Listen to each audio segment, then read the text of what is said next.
नमस्कार, स्वदेश लाइव पर आप सभी का बहुत बहुत स्वागत है। मैं रत्नेश पांडे, हमारे साथ हैं पूर्व आईपीएस अमिताभ दास सर। देखिए, मुजफ्फरपुर के कुढ़नी में 9 साल के एक मासूम बच्ची की जिस तरीके से बलात्कार के बाद निर्मम उस पर हमला किया गया, पीएमसीएच जब उसे रेफर किया गया था एसकेएमसीएच से, तो यहाँ पर बेड न मिलने की वजह से उस बच्ची की अंततः मौत हो गई। इलाज में लापरवाही, स्वास्थ्य मंत्री इस पर बोलने से चुप हैं, स्वास्थ्य मंत्री बोल नहीं रहे हैं, विपक्ष जाकर सिर्फ फोटो खिंचाता है। लेकिन कहीं ना कहीं ये सिस्टम का फेल्यूर है, ये मानना पड़ेगा।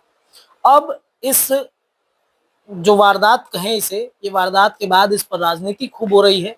विजय सिन्हा जो बिहार सरकार के मंत्री हैं और साथ ही साथ डिप्टी सीएम भी है, वो पहुंचे हुए थे। केदार प्रसाद गुप्ता जो वर्तमान में मंत्री हैं बिहार सरकार के, उनके साथ जब कुढ़नी पहुंचे तो वहां पर जो पीड़ित परिवार के व्यक्ति थे, उन्होंने कहा कि सर, बेड न मिलने की वजह से हमारी बच्ची मर गई। सर, एक बेड मिल गया होता तो शायद हमारी बच्ची बच गई होती। एक छोटा सा क्लिप है, वो क्लिप चलाते हैं, फिर अमिताभ दास सर से बातचीत करेंगे।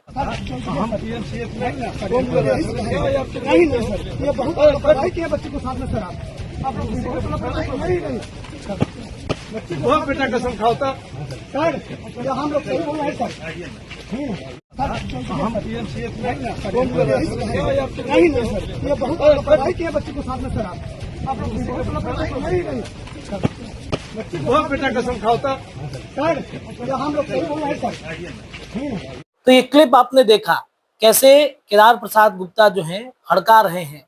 बताइए कितनी बेहद शर्मनाक तस्वीर है ये। बिहार सरकार और उनके मंत्री, खासतौर पे भाजपा के विधायक मंत्री जो हनक में रहते हैं, सर क्या कहिएगा, जो ये सब कुछ किया उन लोगों ने, तो उन्होंने कहा कि करके मिट्टी डाल दिया सब कुछ।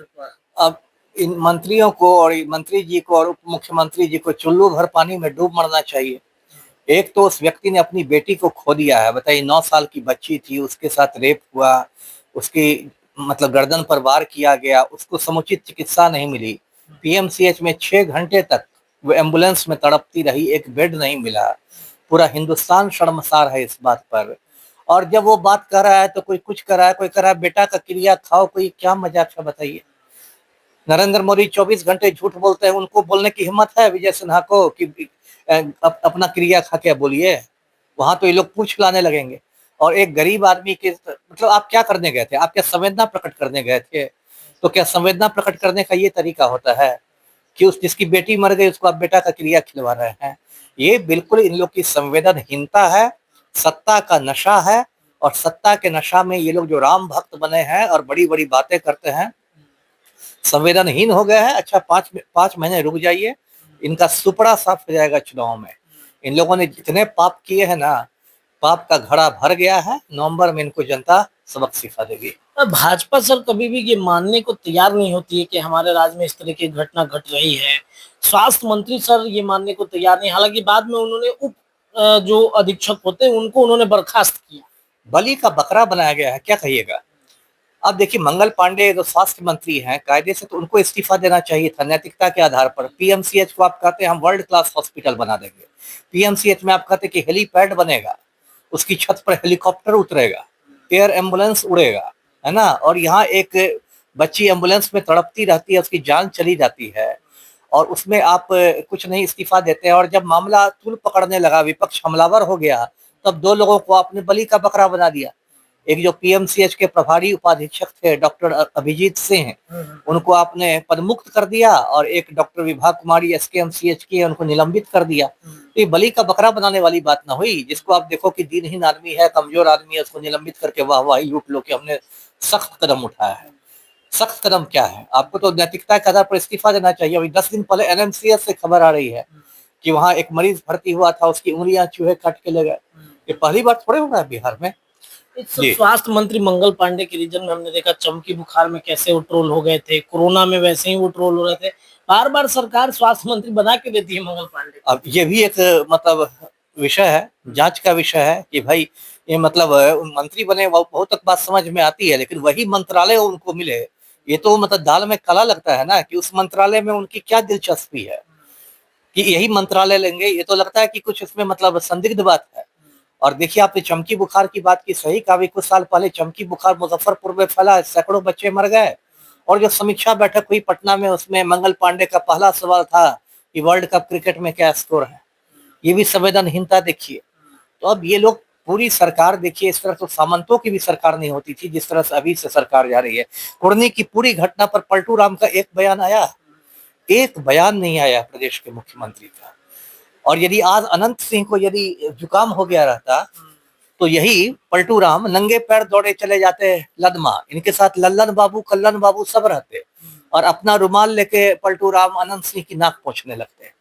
तो सिर्फ आप माफिया की सेवा कीजिएगा और गरीबों के प्रति इतने संवेदनहीन रहिएगा और भीम संवाद कीजिएगा, और दलित लड़की का रेप होगा तो उसका इलाज नहीं होगा, तो भीम संवाद किस लिए कर रहा है? खाली दलितों के वोट से आपको मतलब है? उसके लिए भीम संवाद होता है, अशोक चौधरी जी करवाते हैं और पलटू राम जी भाषण देते हैं, और दलित की बेटी मर जाती है तड़प तड़प के, उस समय भीम संवाद का क्या होता है? जी दलितों के नाम पर सिर्फ वोट बैंक है, चुनाव चमकाना है। वही वही है ना, ये लोग सबको उल्लू बनाते हैं। अभी देखिए दलितों के लिए भीम संवाद करेंगे, तो मुसलमानों के लिए देखिए वक्फ बिल में पहले भाजपा का समर्थन किया पलटू राम ने, अब एक अल्पसंख्यक आयोग बना दिया मुसलमानों को उल्लू बनाने के लिए। गुलाम रसूल बलियावी पहुंच गए हैं टोपी लगा के दाढ़ी बढ़ा के, है ना। जब जाति जनगणना के बाद इन्होंने आरक्षण की सीमा बढ़ा दी थी पलटू राम ने 65%, अभी अभी अगड़ी जातियों को उल्लू बनाने के लिए सवर्ण आयोग बना दिया, वहां महाचंद्र प्रसाद सिंह आ गए। तो सबको एक साथ उल्लू बनाना इनका काम है ना। सबको उल्लू बनाए रखो, दलितों को उल्लू बनाए रखो। दलित जिलाधिकारी के हत्यारे को आनंद मोहन को ये लोग जेल से छोड़ देते हैं और फिर भीम संवाद करवा देते हैं।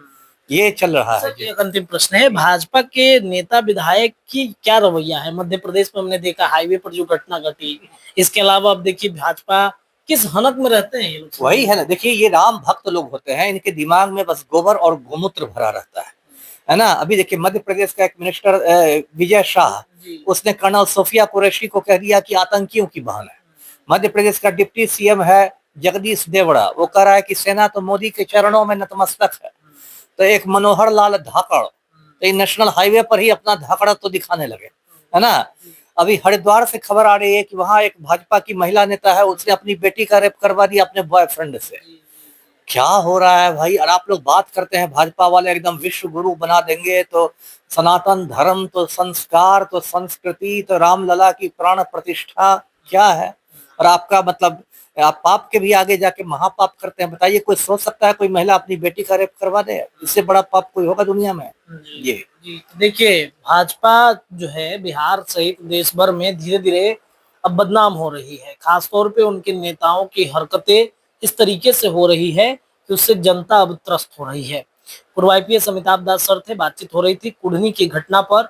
जिस तरीके से विजय सिन्हा और उनके मंत्री ने हरकत किया है, बेहद बेहद शर्मनाक है और इस तरीके के चीजों को नहीं करना चाहिए। एक बेटी को खोया है एक पिता ने, और उसके सामने आप कहिए कि बेटे का क्रिया खाओ।